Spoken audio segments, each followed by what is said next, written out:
Welcome to the Hawai'i Commercial Kitchens Food Safety Workshop featuring Chef Jess Devendorf from Temple Bar, among many of her other food and beverage endeavors. Funds for this program are from the U.S. Department of the Treasury State and Local Fiscal Recovery Funds Program, authorized by ARPA. And the County of Hawaii received funding.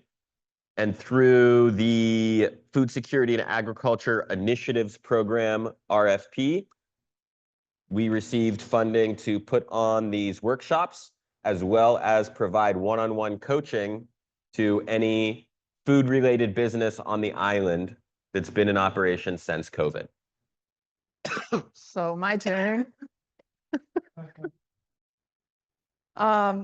So I got involved with these guys through Ho'ola, actually. I first met Emily, who's the owner of the nonprofit, and through doing a cooking competition where I participated with her daughter, was my partner, and we just bonded over agricultural things and food practices and stuff like that, and myself being a veteran kind of just like happened synchronistically, you know. And I am the chef for the Temple Bar, which has a restaurant in Hilo as well as Kona now.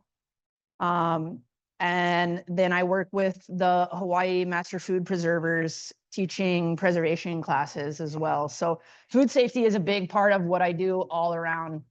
And I'm happy to share with you guys some of the basics and get into it. Let me take this one. So there can be a lot of confusion around food safety because it kind of depends on who your audience is.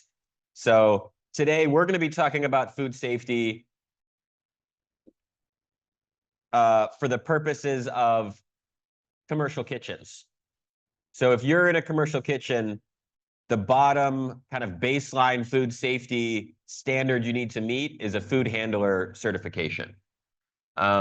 However, the next level up, the FDA, the USDA, well, recently in the last several years, the FDA passed the Food Safety Modernization Act, FSMA, FSMA. So that has implications along the whole supply chain, from farmers to value-added producers. We're not going to go too in-depth with that today. And we're also not going to talk about food safety for farmers. So you might hear the term GAP, good agriculture practices. So like I said, it kind of depends on the audience. There is another food safety webinar put on by GoFarm happening at the end of the month.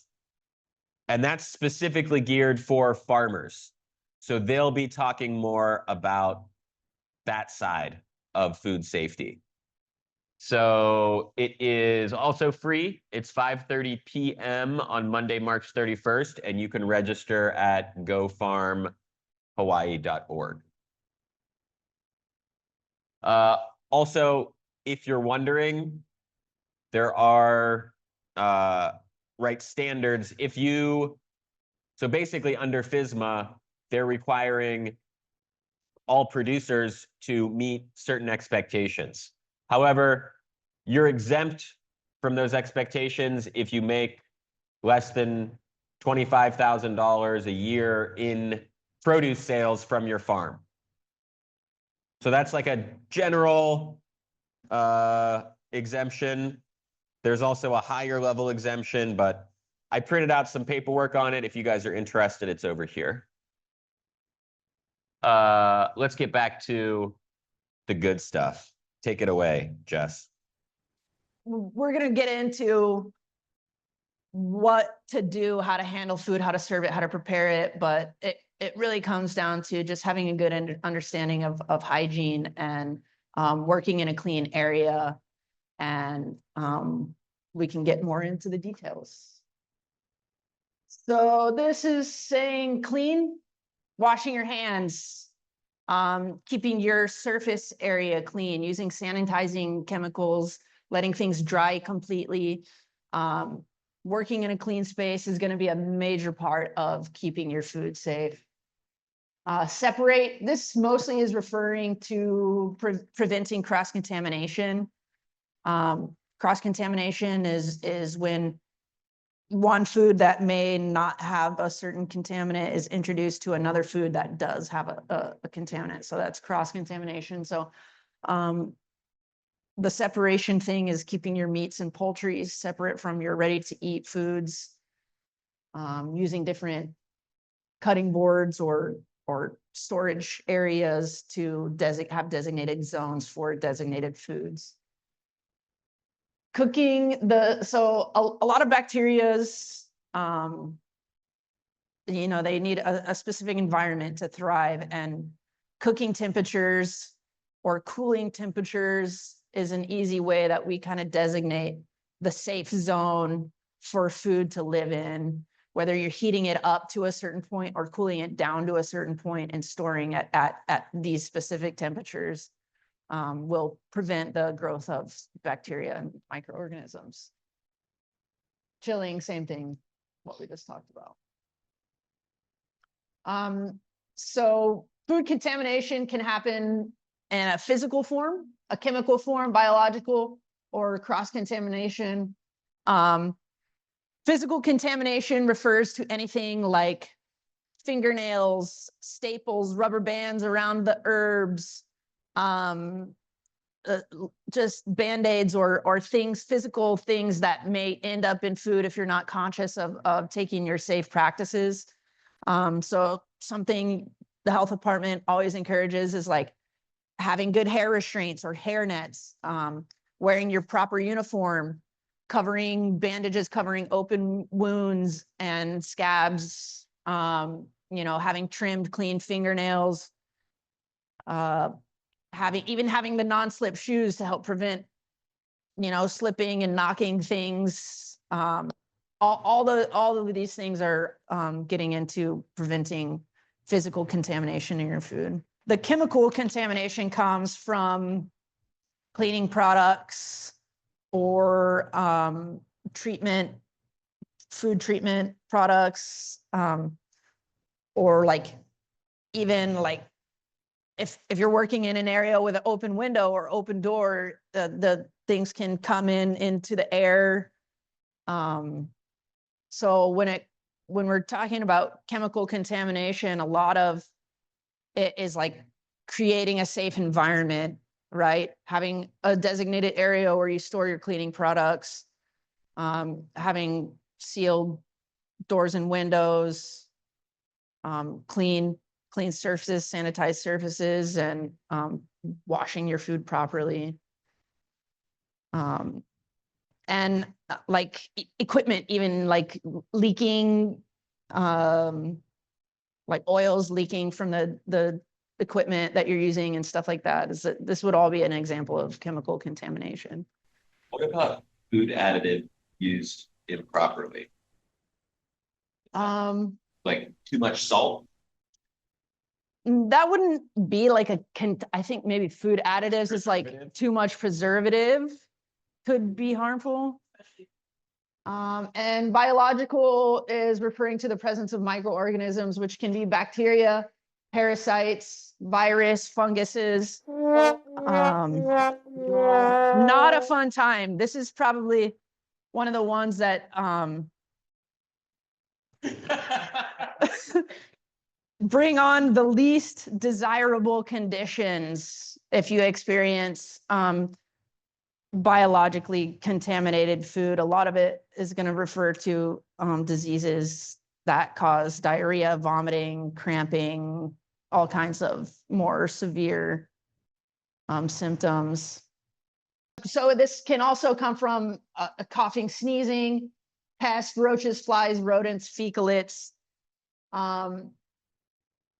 And the fecalates seems like it would be obvious, but really this comes into contaminated food or water supplies And that's where you're most often going to find that contamination being introduced to us. So having a clean water source, making sure you're washing your produce well, like this can all be preventative in a biological contamination.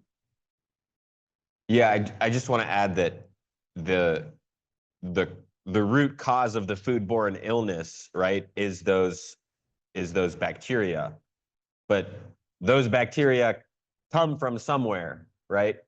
So these, what do you call those? These vectors are what can introduce those biological baddies.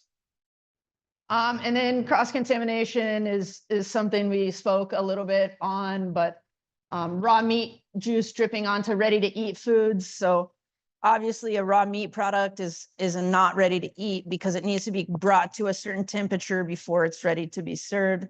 And if those raw juices come into contact with a ready-to-eat food, then that food, the ready-to-eat food, is considered contaminated. Same idea with the chemical contamination, just coming into contact with a ready-to-eat food. Allergenic, so another form of cross-contamination that people don't take too much into consideration, but just yesterday at the restaurant, this happened where I had a pan of ahi taco portions, raw ahi, in a pan unwrapped, and someone set a bag of frozen clams right on top of it. And there was a hole in the clam, and the clam juice leaked all onto the ahi. So in my mind, like as far as biological or physical, you know, it's not that, but allergically, like if someone had a shellfish allergy to eat this ahi, which no one would know unless, right? So it happens from time to time. And this is why we're talking about what we need to do to prevent these situations from happening. I just kind of want to talk a little bit about each one of these. Norovirus is a viral contaminant that is introduced by the fecal to oral source, but normally shows up in a contaminated foods or water source. It can happen through oysters and raw shellfish, things like this, from areas that have spillage into the ocean where the oysters are being harvested. It's one of the ones that's like nausea, vomiting, diarrhea, stomach cramps kind of thing. The onset happens in 12 to 48 hours and lasts for a few days. It's a virus, so you can't really treat it. You just kind of have to wait it out.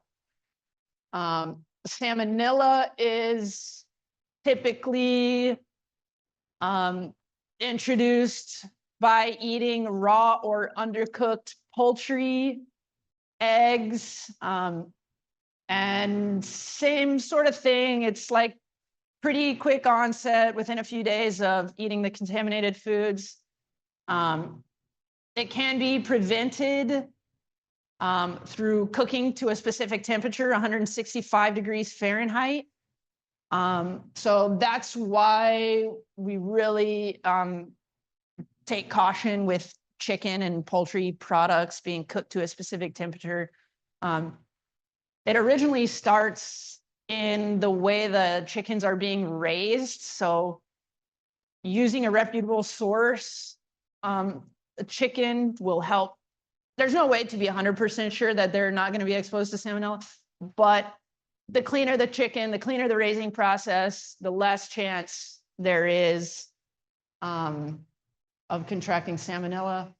Hepatitis A is another virus that is contracted fecal to oral source. So similar to norovirus, it's usually coming from a contaminated water or food not being washed properly.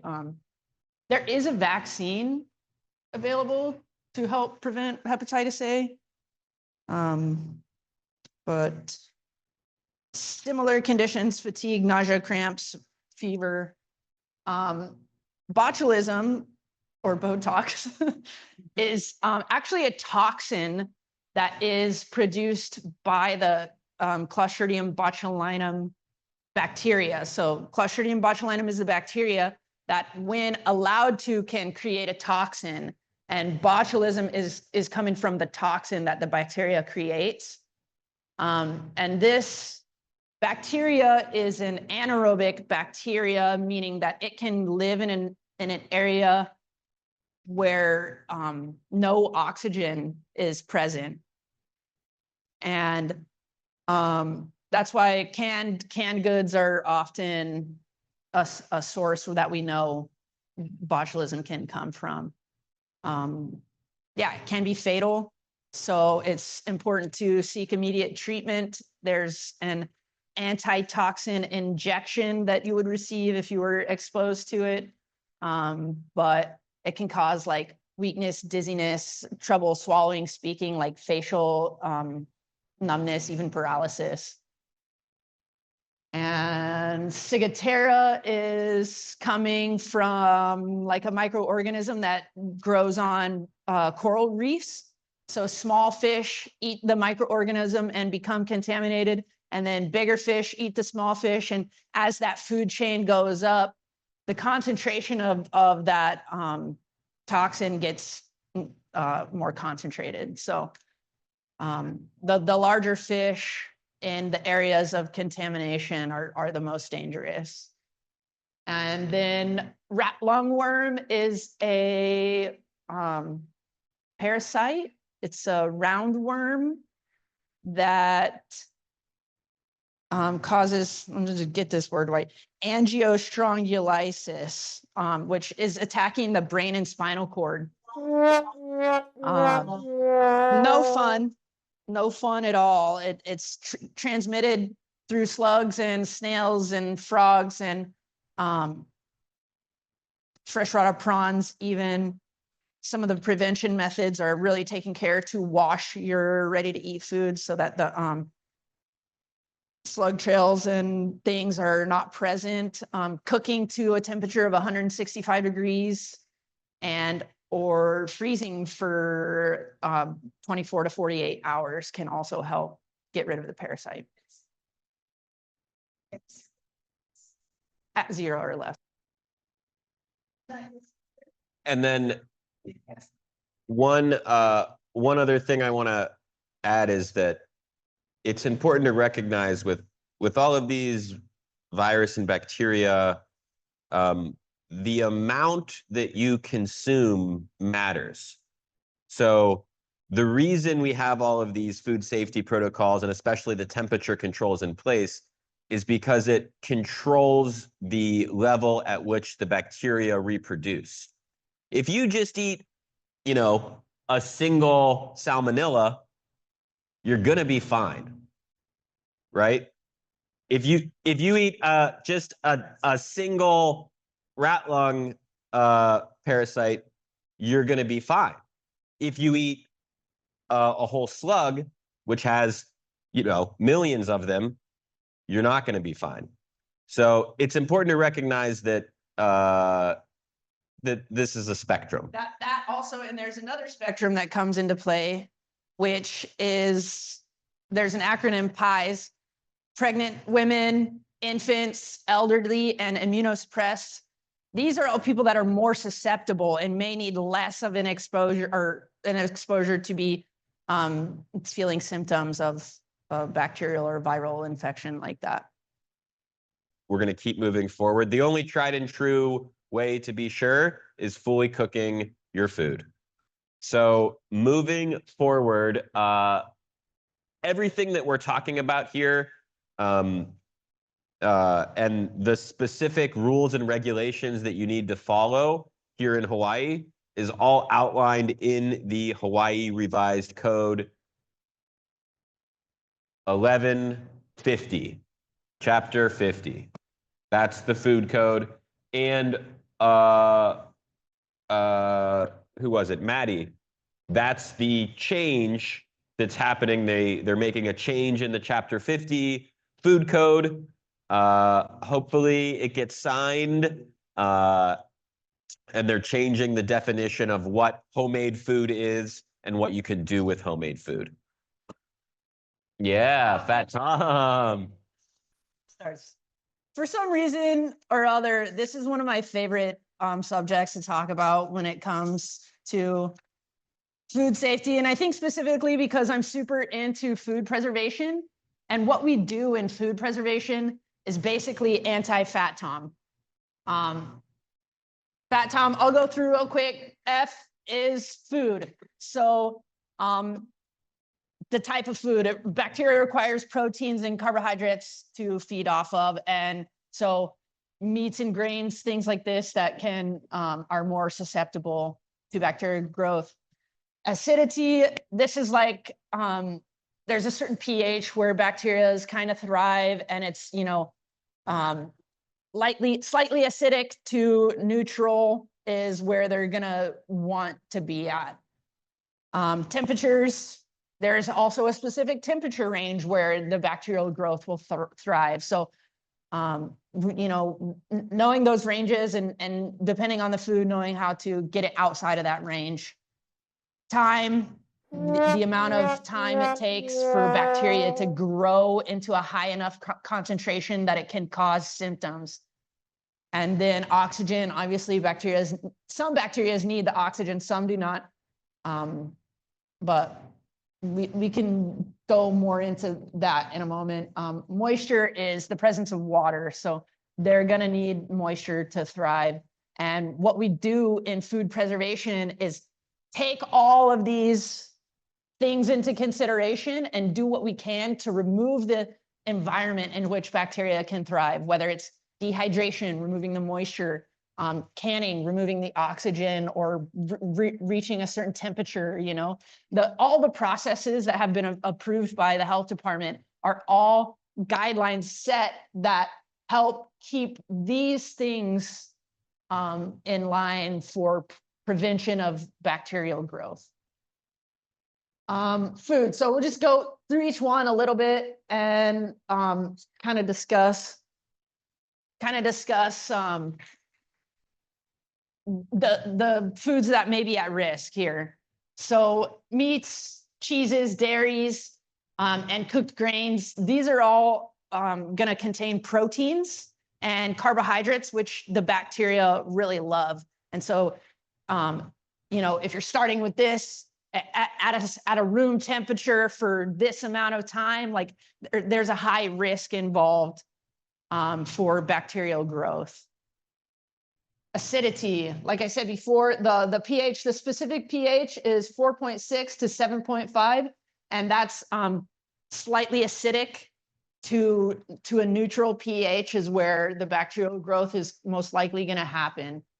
Highly acidic foods like vinegars and citrus, we use a lot in food preservation to help bring the level of pH down to where it's more acidic and the bacteria cannot grow there.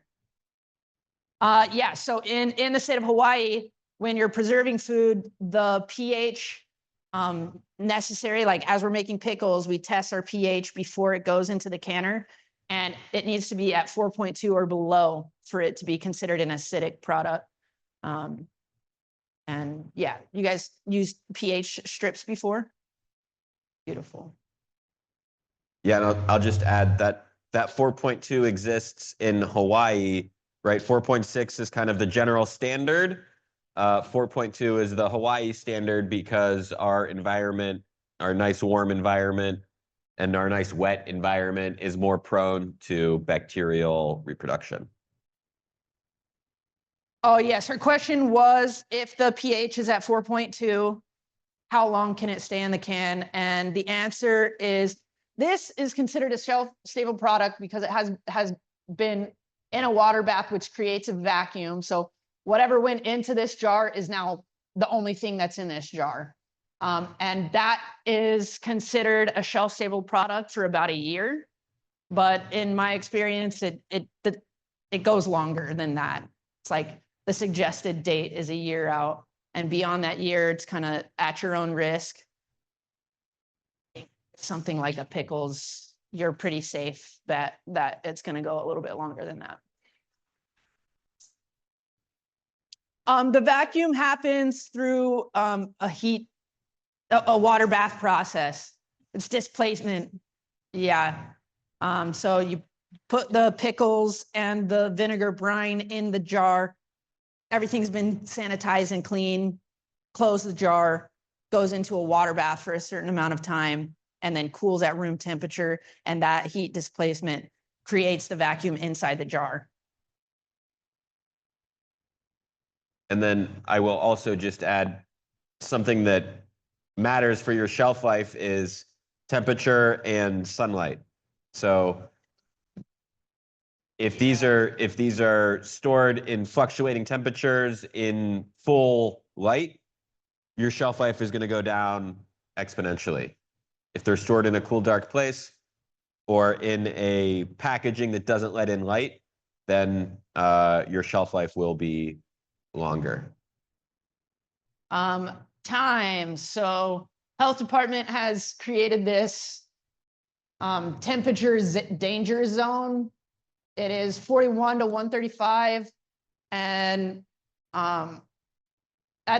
for the amount of 4 hours or more. So say you cooked your pot of stew and you pulled it off, it's done, you're letting it cool down, but it's sitting on the counter, you know, not being iced or cooled down, just sitting on the counter, and 4 or 5 hours later it's still warm, too hot to put in to the fridge. Like, that's a no-go, right? Because in that 4 hours time is when, you know, the bacteria has a chance to rapidly grow.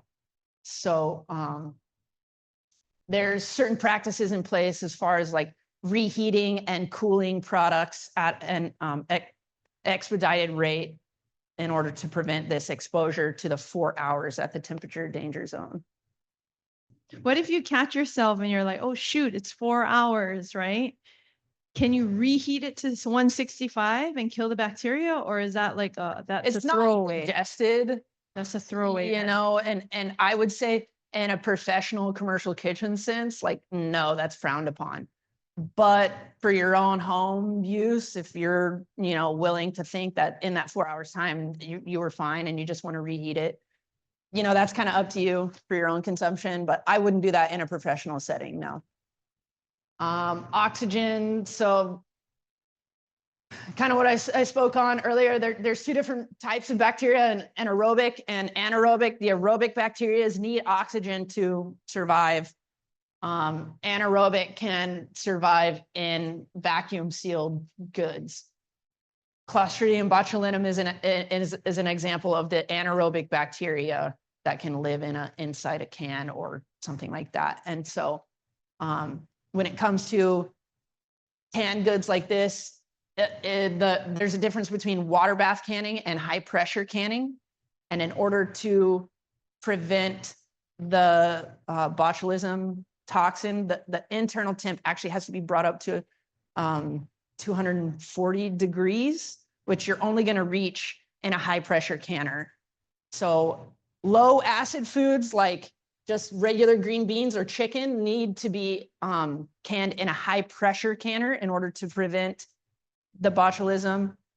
I'm sorry, low acid foods go into the pressure canner. High acid foods can just be water bath canned because they're reaching an internal temp of the 165 as opposed to the 240 degrees for the high pressure canning. Moisture. This is also another thing that we use a lot with food preservation is preventing moisture. So dehydration is a good example of how we would preserve food by removing the moisture.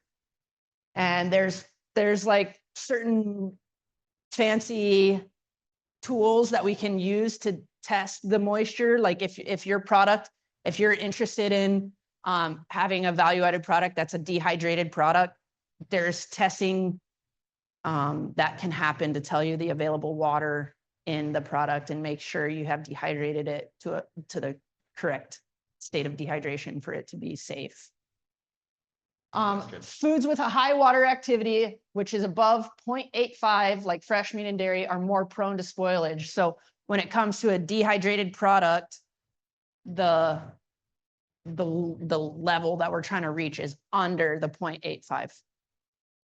Almost all methods of food preservation are intended to create food environments void of bacterial reproduction. This is a photo from one of our food preserver classes. So critical control points are just a generic term which the health department has provided guidelines or specific areas in which to focus on mitigating food contamination. Real quickly, those areas are purchasing, receiving, storing, cooking, serving or holding, cooling, and reheating. It's the basic process that you're going to go through going through the HACCP plan. They're going to go through all of these points and make sure that your process for your product is a safe process. And let me just add, it doesn't matter if you're getting a HACCP plan or not, or if you need a HACCP plan or not. We really want to emphasize that all of this information is just general good practice for food safety. Yes, and also like the food handlers course, these are the things that you're going to be learning, you know, how to store and cool and serve, and all these guidelines are all just any food handler certification. You need to know these critical control points. So first one is purchasing. This is, are your suppliers certified to supply you with what they are supplying you? Recently, when I was getting a health inspection, the inspector was going through my list of my like order guide and stuff, and they were like, "Oh, I haven't heard of this microgreens company." She had to look up and make sure that they were a certified supplier, and that's just, you know, something they do. But when the suppliers are getting certified, they're going to look at that they have trained employees, that they have clean facilities, that they have proper transportation and delivery for their product, and that they are noting the expiration and shelf life. And so the next thing, it comes to receiving the product. You're going to be checking on those things, that if it's a refrigerated product, that it came to you at the refrigerated temperature, right? That the dates are within the expiration dates, that there's no visible mold or growth of fungus or pests or dirt on the products. Oh no, it's covered in slugs. What do you do? Send it back. And then storing, the storage, we're going to go through some different areas of storage. First, dry storage. Some of the rules and guidelines they encourage is not storing things on the floor. And that is for the purpose of like dust exposure, pests, like access to pests, roaches, mice, that sort of thing. Good ventilation, that will help prevent the growth of molds and funguses. That your room temperature is actually the proper room temperature, which is 70 to 78 degrees Fahrenheit. With some products, you definitely want to take humidity into consideration. Dried goods and things, they need to be sealed properly also to not be exposed to humidity. Pest control, that you're treating, that you have proper pest treatment in place for your facility, for your storage facility. And then inventory management, FIFO, does anybody know? Yes, first in, first out. So that's just a process of storing your products in a way that the item you received first will be used first. And so we're going in the rotation of first in, first out. And cold storage, the refrigerator temperature, it should be between 35 and 41 degrees Fahrenheit. In a refrigerator, it can be hard for the refrigeration to keep a consistent temperature if it's overstuffed. So ventilation ventilation and airflow within the refrigerator is very important, because it could create hot spots like on the bottom where the motor is, that spot could heat up, or, you know, and then although the refrigerator temp, the thermometer over here says 35, over here it's saying 48. And that's a product of improper airflow within the refrigerator. Dating the items, everything should be labeled with a product name and a date. And health department says you have 7 days in the refrigerator before that product, like a prepared food product, is expired. Properly sealed. So this means liquids and things completely sealed, airtight containers, things being wrapped or in trays to catch the juices or whatever leaking might happen. And then storage order. So this little picture kind of demonstrates what health department says, that ready to eat foods need to be stored on top. And this is actually wrong. The eggs shouldn't be on top. I did that on purpose as a test. Yeah. So technically the eggs should not be stored above ready to eat foods. It's in the dairy category. It's between the dairy and the raw meat category. So ready to eat foods, fruits and vegetables, dairy, eggs, raw meats and proteins. Or in the raw meats and proteins, it's seafood and then beef and pork and chicken. And freezing. The temperature is between 0 and -6 degrees Fahrenheit. The airflow that we talked about in the refrigerator is also super important in a freezer as well. And those, I mean, you see how the temperature range is 0 to -6. You know, if there's even a minor fluctuation because of airflow, there can be those hot spots in the freezer. And I've dealt with that in the past, where we like, okay, we got to move everything around. Now we got to, you know, figure out the storage in the freezer because we're creating hot spots by overstuffing it. Yeah, we don't ever run into that problem here at Farm to Car.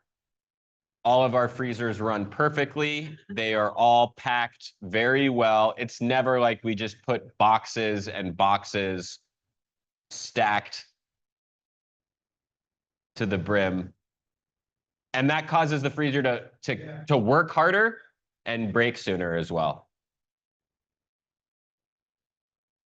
And then moisture-proof packaging. So there's freezer bags, there's vacuum seal bags. Basically, you're trying to prevent the situation which can cause freezer burn. Freezer burn is like a topical dehydration because it's exposed to the cold air for too long. So cooking. This is super important as far as washing hands or good hygiene in general. You shouldn't be working when you're sick.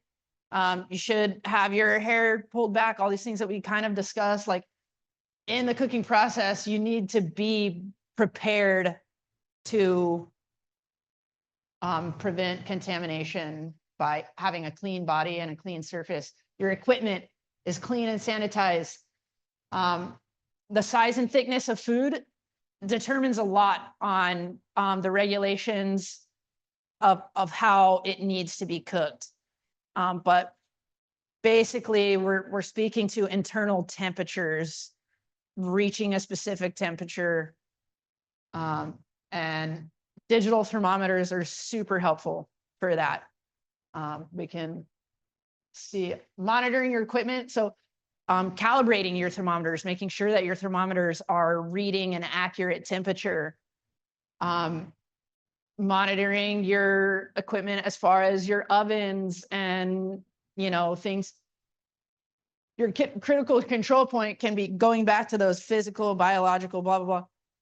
Even monitoring your equipment, making sure it's not like shards of metal flaking off, you know, like just really checking and maintaining the equipment in a way that it's going to work properly in the way that it was intended to be used. And then thawing and marinating.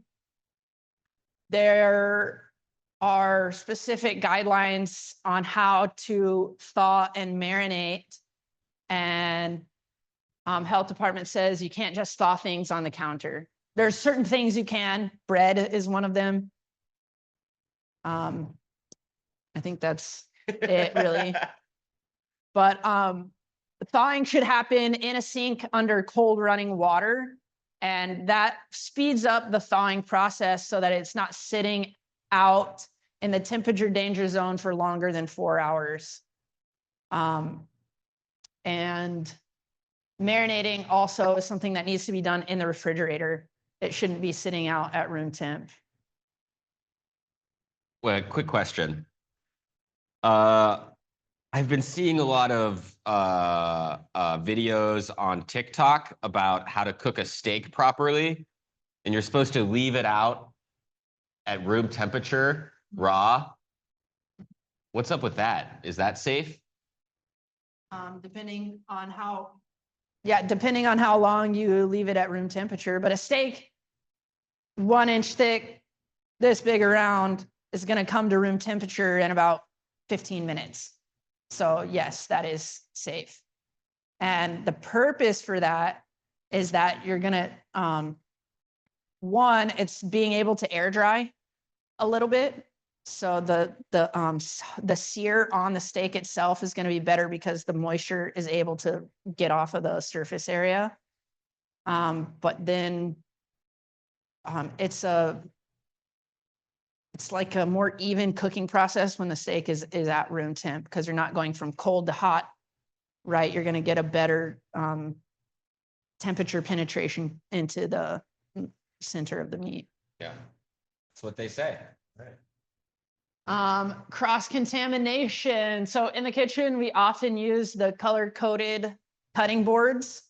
And that's just something that makes it easy so you can't really mess it up, right? Raw meats go on the red, seafood goes on the blue, and different kitchens have different ones, but each kitchen has its own cutting board for specific products.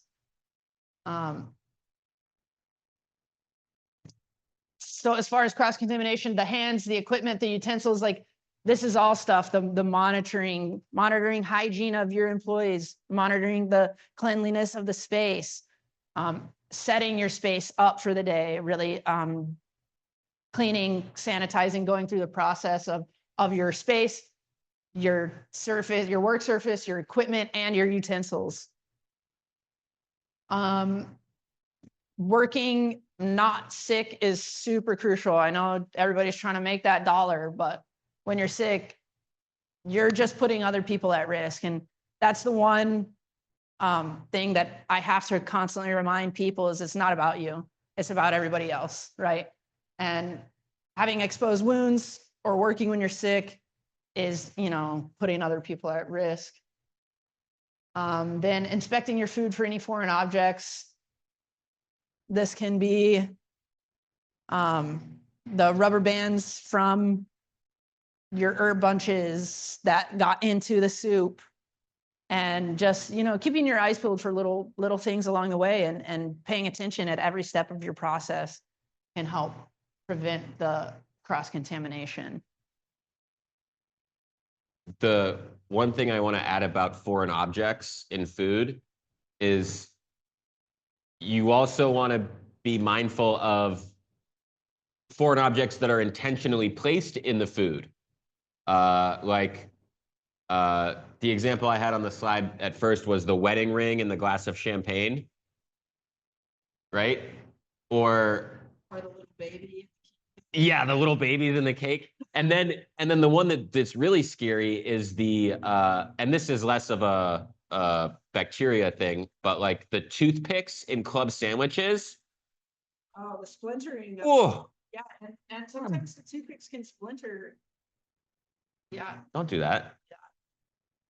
Okay, moving on to serving, proper training. So this is going to go into a little bit of what like a food safety course covers. They're making sure you understand the guidelines that are required to serve food properly. And a lot of it comes down to hygiene, clean utensils and equipment, covering your cuts and burns, the proper uniform, proper hair restraint, gloves, sneeze guards, hair nets. So in a buffet, they often have those sneeze guards up because They have to, right? And that's to keep the food safe. They're keeping the heat wells at a temperature of 135 or above, and the cold wells are kept at a temperature of 41 or below. And, you know, these are guidelines for serving food safely. Hot holding, again, hot holding is at 140. So it's 41 to 135 is the temperature danger zone. So a hot hold temperature should be at 140 degrees Fahrenheit or above. The cold hold should be at 40 or below. And a lot of times when you have a specific line that you're serving from a holding station, the health department has guidelines on how often you're checking your temperatures and maintaining those temperatures. So you have to keep things called temperature logs showing that you're maintaining these temperatures. And if there was a variation, what happened? What did you do to bring it back up? And yeah, documenting this process is something a lot of places that do this have to do consistently. What is a holding station? Like in a restaurant? What does that look like? I don't understand. So it can either be a holding station in which the consumer is serving themselves from, or it can be a salad bar like that. Or it can be within the kitchen. A holding station would be like if you're using a steam well to keep hot foods hot, that you're like serve your hot mashed potatoes on your plate and then you put your steak on there, right? Like those steam wells that you're holding the hot food in have to be monitored consistently. Got it. Oh, I'll cover this part one more time. The never add fresh on top. So something we do. Oh, you're good. Oh, I am on. Something we do in the restaurant is take very close attention to the dates on the products, because you know we're constantly prepping, and what you have on your line needs to have a date on it, the date that it was prepped, so that you can compare it to the next batch coming on, and you're never going to put two different dated products together, right? You want to change fresh container. Once this one's gone, you get a fresh container and put the new one in. Also, you would never, like, if there was a little bit of the old one still left, you don't put it on top of the fresh one you just put on, right? That's a no for sure. Cooling. So this part is a hard, and she asked the question of like, if, oh, you realize it was out for 4 hours, can you just reheat it? And the answer is no, because that time in which it's sitting out at that warm temperature, not quite hot, not quite cool, is like the ideal time for bacterial growth. So the cooling processes need to happen rapidly, and this is done by icing in an ice bath or using an ice wand that's inserted into the pot, stirring constantly, or transferring the hot food into shallow, like wide pans sitting on ice, so it has more surface area to expel the steam and get chilled. But yeah, there's like, there are specific, I don't know exactly what it is, but within 2 hours, it needs to be down to 130 degrees or something. I don't know the exact. There's an outline for how the cooling process should happen. Like after 2 hours, it needs to reach this temperature. After 3, it needs to reach this and you know, be fully chilled down to 30 or 40 degrees by the time you're putting away for storage. She's asking, does that go for butter too? Can you, what do you mean? Cooling butter?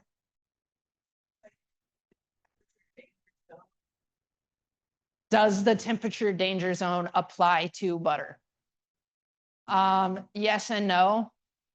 If in my last health inspection with the restaurant, I asked that specific question because we keep room temperature soft butter out for serving with our bread.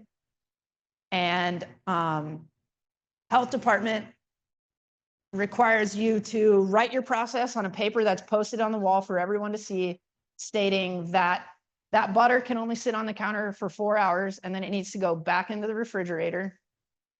And, you know, you can have like a backup one, but your butter can only sit out for 4 hours at a time. So it needs to go back into the refrigerator and back onto the counter. Kind of, it has to go through a rotation. Reheating. So same kind of lines for cooling. The reheating process also needs to happen rapidly because you don't want it to be exposed to that low temperature or mid-range temperature danger zone for a long time. And you would think, oh, like reheating is a quick process anyways, but sometimes, for example, using the steam wells in a restaurant, people will just throw a cold pan of mashed potatoes into the steam well. And that's not gonna heat it up. You know, you're not stirring it, it's just sitting in there for 4 hours. 4 hours later, it might still be cold in the middle, you know, like it's not gonna reheat to that the required temperature in the proper amount of time. So you have to use good practices to make sure reheating happens rapidly. Bring the temperature up to 140 degrees within 2 hours of removal from refrigeration. Reheat only once. So that's kind of like you just get in the rhythm of pulling out what you need for the day, right? What you need for one service. And it's much easier to pull out more throughout service instead of having to throw stuff away at the end of the day. You know, you're trying to keep it in a balanced way where you don't have to reheat it, cool it down, reheat it, cool it down. You're not supposed to do that. And then don't mix fresh with old. We talked about that a little bit. And you just discard the leftovers. That's the unfortunate part.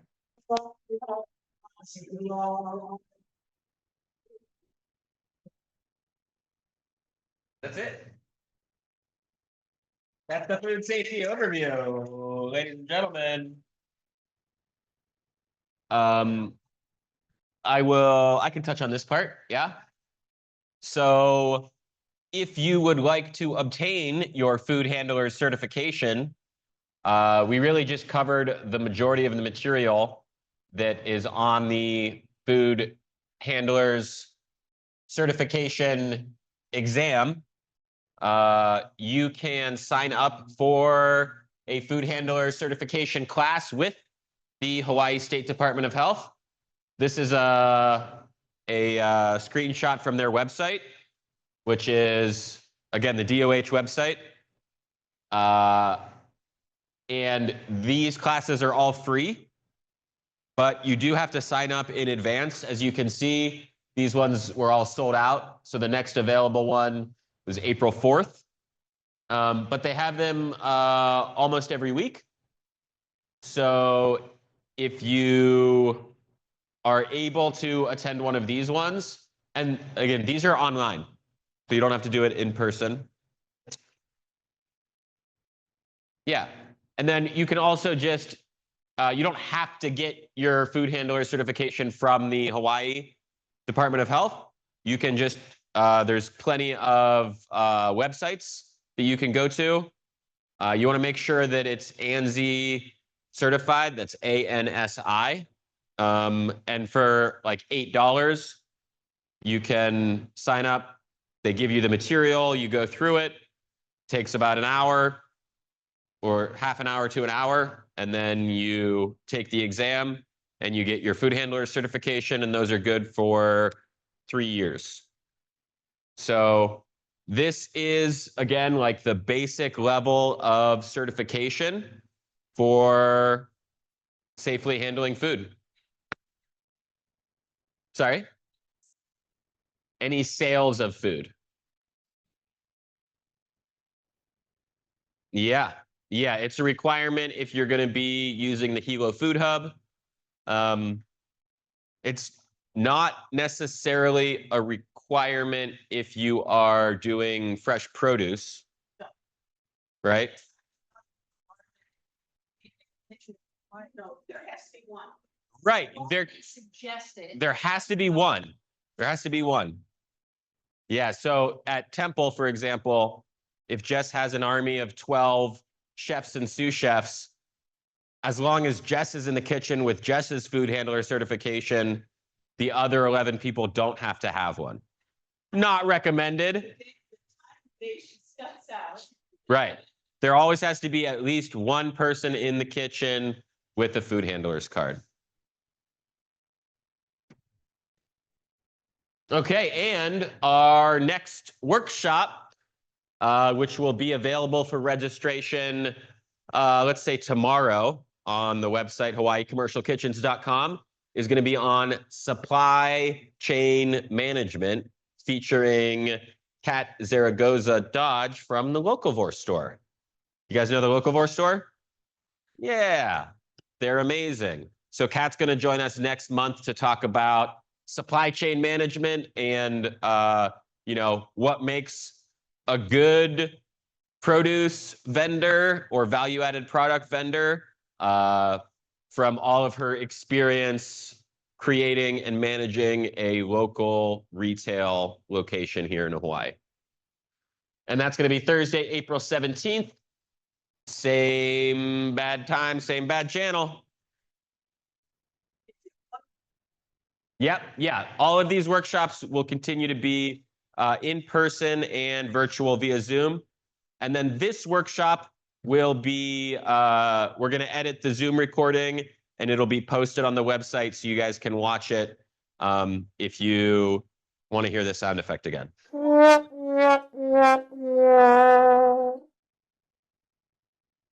So we're going to start wrapping up. But if you guys have any questions or you guys out in the interwebs have any questions, now is the time. Raise your hand, throw it in the chat.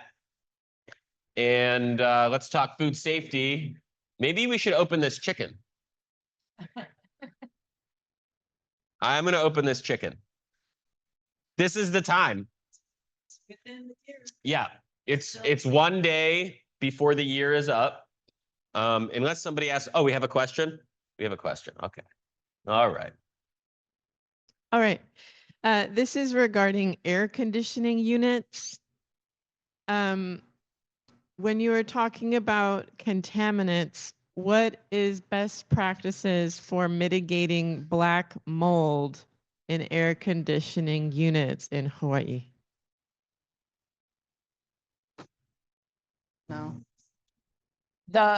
With my experience, it requires constant cleaning and yeah, maintenance. We have someone that, because we have like window air conditioning units in our kitchen in Hilo, and it's constant buildup and constant maintenance. We clean the tubes, we clean the filters, and like it's the same thing with an ice machine here. You know, you constantly have to clean it. And just regular soaps, hot water and soaps and sanitizing. We'll run it through the dishwasher, so it gets a sanitation process also. Okay, so a question that a lot of people have and that I've heard here today is like, well, how do you know it's safe? Like, right? Like what's, like, yeah, I did like all the stuff, right? This was high pressure canned in a class supervised by Ken Love and Jane Tai. All right, so they were watching us like hawks. 11 pounds of pressure for 90 minutes. Yep. Or it's been stored out of the light in a cool, dark place for the most part. So what do we, how do I know if it's safe? Yeah, Carrie. Yeah, visual inspection is the first thing.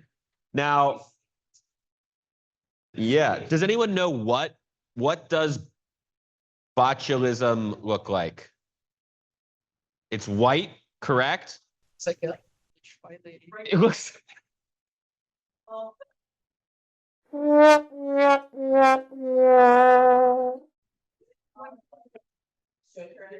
It's like stringy, and I've never seen it.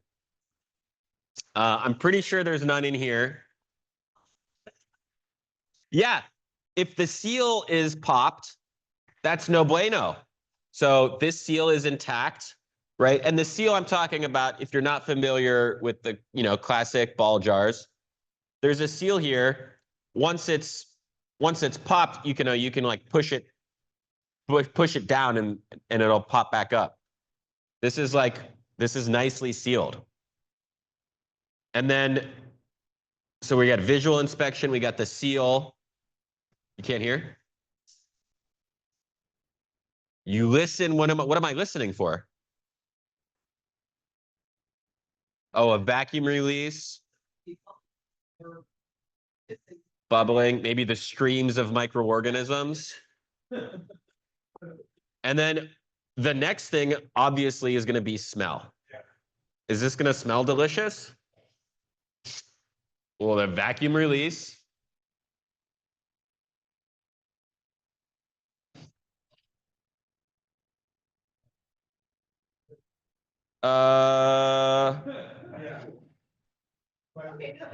So it's butter miso chicken. Yeah, chef. No, this is shelf stable, high pressure canned chicken. I think you're just smelling the miso. Yeah. I think it smells fine. Yeah. Now, technically, I could eat this straight out of the jar, cold.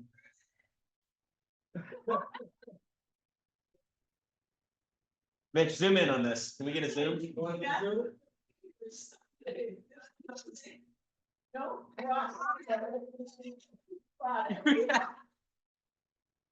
Jess is demonstrating how not to take the chicken out of the jar. Can you zoom or no?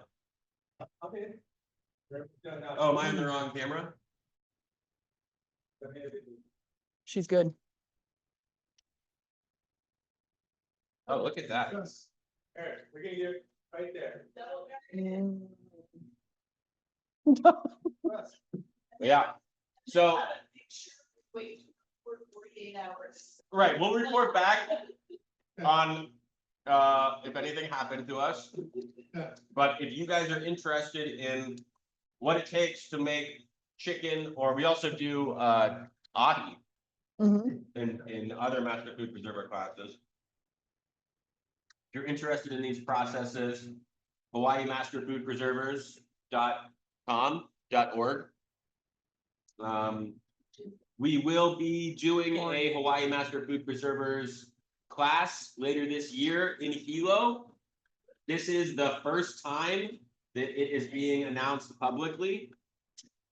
We do not have the dates set, and it will probably only be available to eligible participants of this program if you've been in business since March of 2020. There will also be the very first ever Hawaii Master Food Preservers Conference happening this year in collaboration with the Hawaii Master Food Preservers Conference. They will both be happening in the at the Hilo, Hawaii in October. Food growers. You said preservers twice. Hawaii Tropical Fruit Growers Conference. Thank you. I don't do this. I was planning to go, but Yeah, thanks everybody. Any other questions? Now's the time. Where does smoked meat fall under all this? Oh, where? That's Smoked meat. so smoking is another method of preservation. It creates a void of oxygen, a void of moisture, and creates an environment where bacteria does not want to grow. But we don't cover that in our master food preservers, but it is something that we do in the restaurant. And you don't need a HACCP plan if you follow certain guidelines, and that's the same for fermentation or pickling. In a restaurant, you have to still store things in a refrigerator. Anything that's being food preserved and then made into a shelf-stable product requires a HACCP plan. But smoked meats, salt-cured or sugar-cured meats, those sort of things, the loop around having to get a HACCP plan is to store it at a refrigerator temp. So even if it's like a jerky or something, it still has to be stored in the refrigerator. How do we get in touch with someone to discuss further topics? Great question, Rachel. Depends on the topic and your questions, but I would direct people directly to the Hawaii State Department of Health. And they have a help desk. And that is their job. If you specifically are interested in the Hilo Food Hub or using a commercial kitchen here in Hilo, you can go to hilofoodhub.com. And if you have questions about future workshops that we're doing, you can reach me at hawaiicommercialkitchens.com is the website. Anthony at hawaiicommercialkitchens.com. And if you want to ask Jess, you're going to have to go to Temple. You're gonna have to hunt me down. And do you want to do a quick plug for Temple Kona? Sure. Yeah. So Temple started out in Hilo about 6 years ago. We started right before COVID and had some struggles getting going, but once we took off, it was super appreciated by the community because we're supporting a lot of local farmers. We make everything in-house from scratch, all our dressings, our pickles, our sauces, we do all our own butchering. And so it's a very scratch home style comfort food kitchen. And after some time, we had plenty of requests to get to Waimea, get to Waikoloa, get to Kona. And about almost a year ago, we had a spot open up on Ali'i Drive and have been open for about 8 months now and are kind of in a position where we're able to expand our menu and do a little bit more because we're in a larger space with a larger kitchen and more storage. And so we're just getting started out Kona side, but it's a beautiful location and have some really delicious bites. So if you're over there, come check us out. Yeah. Thanks, Jess. All right, ladies and gentlemen, that's a wrap. This has been Hawai'i Commercial Kitchens Technical Assistance Program Food Safety Workshop featuring Chef Jess. Thanks, Jess.